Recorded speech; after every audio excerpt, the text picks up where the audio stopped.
Hello, I'm Dave Llewellyn. Here are your headlines from 7 Action News. And we're going to begin with our chief meteorologist, Dave Rexroth, with a check of your 7 first alert forecast. Overnight tonight, we're more or less done with the storms. Watching the action that's very heavy here coming in from Wisconsin across northern lower. If that gets here in the morning, holds together, it's just shower action, maybe some heavy rain, but not a severe threat. Most likely they're around I-69 from early to mid-morning. But the heat is still here now through Saturday until about 8 o'clock or so in the evening. We've got this warning going on for excessive heat, the humidity. Those two combined likely to spark storms again tomorrow in the afternoon and also in the evening hours. So those could be very heavy rain, lots of lightning, and maybe some gusty winds, a lot like what we had on Friday. 97 for the high if the storms come in very late.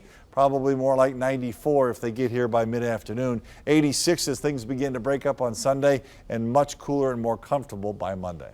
All right, Dave, thanks. A severe thunderstorm made its way across Metro Detroit tonight, left behind serious damage at the Ann Arbor Art Fair. Tents were flipped. At least one person was treated for injuries. In Livingston County, there were downed power lines and trees blown around by strong winds. Thousands also left without power following these storms.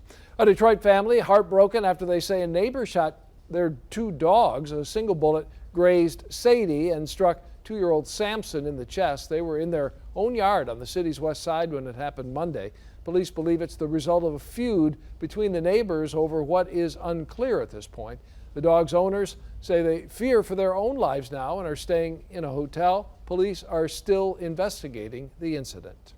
A University of Michigan student and Donald Trump supporter has been stripped of her beauty pageant title over alleged racist tweets. Kathy Jew won the Miss Indiana and Michigan World America titles just days ago. Yesterday, the Miss World America organization announced it's stripping her of her titles. This after they found tweets where she talked about refusing to try on a hijab during a demonstration at her school. Those are your headlines. Remember, go to WXYZ.com and our app for news anytime. Have a great day.